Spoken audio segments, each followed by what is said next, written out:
¿Quién era Ben-Hadad y qué pretendía al sitiar Samaria? Ben-Hadad era el rey de Siria. Sitió Samaria con un gran ejército para someter a Acab, rey de Israel, exigiendo su oro, su plata y lo mejor de su familia. Su intención era humillar y dominar a Israel completamente. ¿Qué exigencias hizo Ben-Hadad a Acab inicialmente? Le pidió su oro, su plata, sus esposas y sus hijos más preciados. Era una manera de declarar su supremacía y forzar una rendición total sin pelear. ¿Cómo respondió Acab ante esta demanda inicial? Acab accedió sumisamente a las demandas, diciendo que todo lo suyo pertenecía al rey de Siria. Mostró debilidad, buscando evitar una guerra. ¿Qué provocó que Acab cambiara de actitud después? Cuando Ben-Hadad exigió también inspeccionar personalmente las casas de Acab y de sus siervos para llevarse todo lo que consideraran valioso, los ancianos de Israel lo aconsejaron que no obedeciera. Entonces Acab se negó. ¿Qué reacción tuvo Ben-Hadad ante la negativa de Acab? Se enojó y amenazó con destruir Samaria por completo, diciendo que no bastaría el polvo de la ciudad para llenar las manos de sus hombres. ¿Qué famosa frase respondió Acab a la amenaza de Ben-Hadad? Acab dijo, el que se ciñe las armas no se alabe como el que se las desciñe, advirtiéndole que no cantara victoria antes de tiempo. ¿Qué estaba haciendo Ben-Hadad mientras sus tropas se preparaban? Estaba bebiendo en las tiendas con los reyes aliados, lo que demuestra su exceso de confianza y arrogancia. ¿Cómo intervino Dios en este conflicto? Dios envió un profeta a Acab con un mensaje, que él entregaría al ejército sirio en manos de Israel para que supieran que Jehová es Dios. ¿Qué propósito declaró Dios para ayudar a Acab, a pesar de su idolatría? Para que Acab reconociera que yo soy Jehová. Era una manifestación de la misericordia de Dios incluso hacia un rey desobediente. ¿Quién lideraría el ataque de Israel según la palabra del profeta? Dios instruyó que los siervos de los príncipes de las provincias iniciaran el ataque, seguidos por el ejército de Israel. ¿Cuántos eran los siervos que comenzaron la batalla? 232 hombres lideraron el ataque inicial, seguidos por 7.000 soldados israelitas. Era una fuerza pequeña comparada con el gran ejército sirio. ¿Cómo comenzó la batalla y cuál fue su resultado? Los siervos salieron y mataron a los primeros que se les enfrentaron. Después, Israel venció al ejército sirio, que huyó, y Ben-Hadad escapó a caballo. ¿Qué dijo el profeta a Acab después de la victoria? Le advirtió que se preparara, porque el siguiente año Ben-Hadad volvería a atacar. ¿Qué estrategia usaron los sirios para el segundo ataque? Dijeron que el Dios de Israel era Dios de los montes y que vencerían si peleaban en la llanura. Decidieron cambiar el terreno de combate. ¿Cómo preparó Ben-Hadad su ejército para el nuevo ataque? Reorganizó el ejército con comandantes nuevos, reemplazando a los reyes aliados por capitanes, y volvió a sitiar a Israel en Afec. ¿Qué muestra esta reorganización de Ben-Hadad? Muestra que aprendió de su derrota anterior y trató de mejorar su estrategia, aunque con una comprensión errónea de Dios. ¿Qué mensaje dio Dios nuevamente a Acab antes de la segunda batalla? Dijo que entregaría nuevamente al ejército sirio para que Israel supiera que Jehová no es solo Dios de los montes, sino de toda la tierra. ¿Cuál era el tamaño del ejército de Israel comparado con el de Siria? Israel parecía 2 rebañuelos de cabras frente al ejército sirio que llenaba la tierra, una gran desproporción. ¿Cuál fue el resultado de la segunda batalla? Israel mató en un solo día a 100.000 sirios de infantería, y el resto huyó a Afec, donde un muro cayó y mató a 27.000 más. Fue una victoria aplastante. ¿Cómo escapó Ben-Hadad después de esta derrota? Huyó y se escondió en una cámara interior, temeroso por su vida. ¿Qué estrategia usaron los siervos de Ben-Hadad para salvarlo? Se vistieron con cilicio y sogas en el cuello y pidieron misericordia a Acab, llamándole tu siervo Ben-Hadad. ¿Qué respuesta sorprendente dio Acab al oír que Ben-Hadad estaba vivo? Dijo, ¿vive todavía? Mi hermano es, y lo mandó llamar con afecto, demostrando clemencia indebida. ¿Qué pacto hizo Acab con Ben-Hadad? Ben-Hadad ofreció devolver las ciudades que su padre había tomado y permitirle comerciar en Damasco. Acab aceptó y lo dejó ir libre. ¿Por qué estuvo mal que Acab hiciera este pacto? Dios había entregado a Ben-Hadad para ser destruido. Al dejarlo vivir, Acab desobedeció la voluntad de Dios, como Saúl con Amalek. ¿Cómo confrontó Dios a Acab por medio de un profeta? Un profeta disfrazado hizo una parábola actuada, diciendo que había perdido a un prisionero importante. Cuando Acab juzgó al supuesto caso, el profeta le reveló que él era ese hombre. ¿Qué sentencia recibió Acab por su desobediencia? El profeta le dijo: tu vida será por la suya, y tu pueblo por el suyo, declarando juicio por no ejecutar el mandato divino. ¿Qué reacción tuvo Acab ante esta profecía? Se fue a su casa triste y enojado, reconociendo la gravedad de su error, pero sin mostrar verdadero arrepentimiento. ¿Qué enseñanza deja el contraste entre la misericordia de Dios y la desobediencia de Acab? Muestra que la misericordia de Dios no debe ser excusa para desobedecer. Cuando Dios ordena algo, debe cumplirse con fidelidad. ¿Qué revela este capítulo sobre el carácter de Dios? Dios es justo y misericordioso, soberano sobre todo lugar, montes y valles, y espera obediencia incluso de los reyes.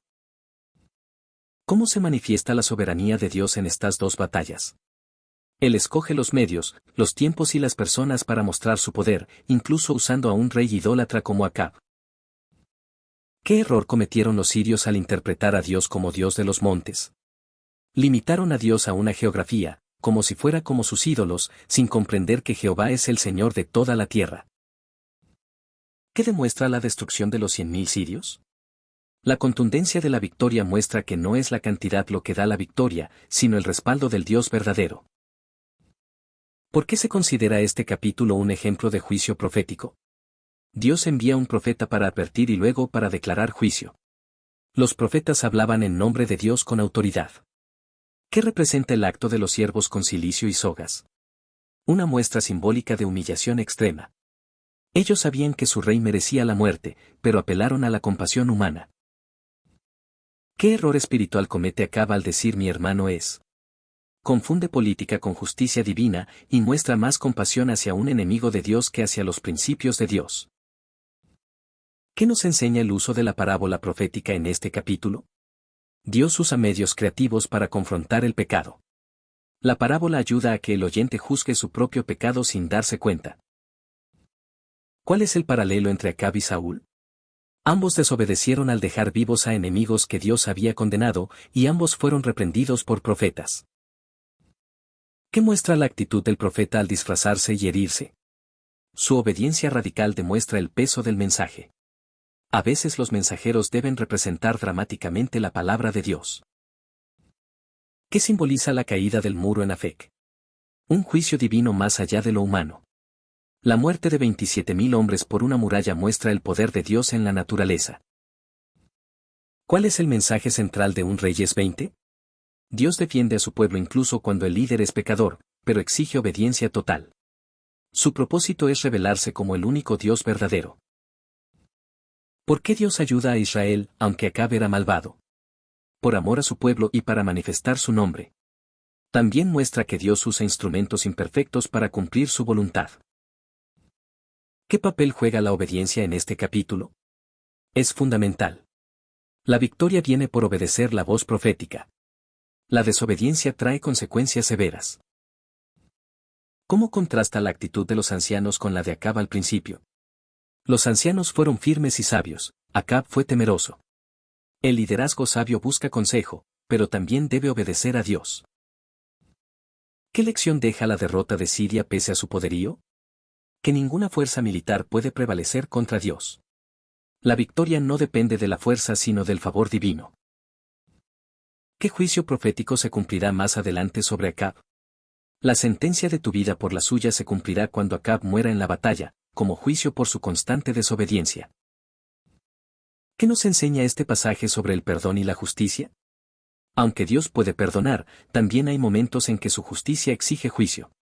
El perdón humano no puede reemplazar el mandato divino. ¿Cómo podemos aplicar este capítulo a nuestra vida hoy? Recordando que debemos obedecer a Dios incluso cuando parezca duro o políticamente incorrecto. Dios honra la obediencia, no la diplomacia vacía. ¿Cuál fue el pecado final de Acab en este capítulo? Hacer un pacto con el enemigo que Dios quería destruir. No cumplir con el juicio divino fue su pecado. ¿Qué revela este capítulo sobre el carácter de los enemigos de Dios? Que pueden ser arrogantes, pero Dios puede derrotarlos fácilmente. Él exalta su nombre frente a los que lo desafían. ¿Qué enseñanza deja el capítulo sobre el liderazgo espiritual? Que un líder debe guiar conforme a la palabra de Dios, escuchar a los profetas y obedecer fielmente el mandato divino, no dejarse llevar por emociones o diplomacia. ¿Qué papel jugaron los profetas en la guerra contra Siria? Los profetas fueron portavoces directos de Dios. Guiaron a Acab, le anunciaron la victoria, le instruyeron sobre el plan divino y finalmente lo confrontaron por su desobediencia. Fueron instrumentos clave para mostrar que la batalla era de Dios. ¿Por qué eligió Dios usar un grupo pequeño como los siervos de los príncipes para iniciar la batalla? Para demostrar que la victoria venía de Él, no del poder militar. Dios suele usar lo débil para avergonzar a lo fuerte, mostrando que su poder se perfecciona en la debilidad. ¿Qué significan las sogas al cuello que usaron los siervos de Ben-Hadad? Representaban sumisión total y pedido de clemencia. Era una señal de que reconocían que estaban a merced de Acab, apelando a su misericordia.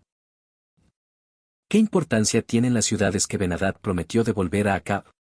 Esas ciudades eran de Israel pero habían sido tomadas por Siria. Su devolución representaba una restauración, pero no autorizada por Dios mediante pacto, sino que debía ocurrir por la obediencia a la voluntad divina. ¿Por qué se destaca que Ben-Hadad escapó a caballo y luego se escondió? Muestra la desesperación del rey sirio y el colapso de su poder. Pasó de un líder arrogante a un fugitivo temeroso, evidenciando el juicio divino. ¿Qué significado tiene la frase "tu vida será por la suya"? Dios establece una ley de justicia. Acab desobedeció al dejar con vida a quien debía morir, y ahora pagaría con su propia vida. La vida que él perdonó injustamente le sería demandada. ¿Qué demuestra el hecho de que Dios hable 2 veces con Acab en este capítulo? Muestra que Dios, aun ante un rey perverso, se revela y busca que reconozca su autoridad. La repetición subraya la misericordia, pero también la seriedad del mandato divino. ¿Cuál es el rol del orgullo en la caída de Ben-Hadad? Su orgullo lo llevó a subestimar a Israel y a confiar en su fuerza. Esta arrogancia lo cegó, lo llevó a beber en vez de estar alerta, y finalmente provocó su derrota. ¿Qué representa la ciudad de Afec en este capítulo? Afec fue el lugar de la segunda gran derrota siria. Representa el escenario donde Dios demostró que no está limitado por el terreno ni por las circunstancias. ¿Por qué es relevante que Dios diga, "Conocerás que yo soy Jehová"?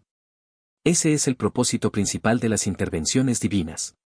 Dios desea que su pueblo, incluso los reyes rebeldes, reconozcan su soberanía, autoridad y exclusividad como Dios. ¿Cómo demuestra el capítulo la diferencia entre estrategia humana y plan divino? Los sirios confiaron en su reorganización y en cambiar de terreno. Pero Dios demostró que ningún plan humano tiene éxito si Él no lo permite.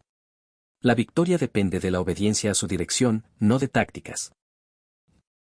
¿Qué simboliza la muerte de los 27.000 bajo el muro en Afec? Simboliza que incluso sin espadas ni ejército, Dios puede juzgar y destruir a sus enemigos.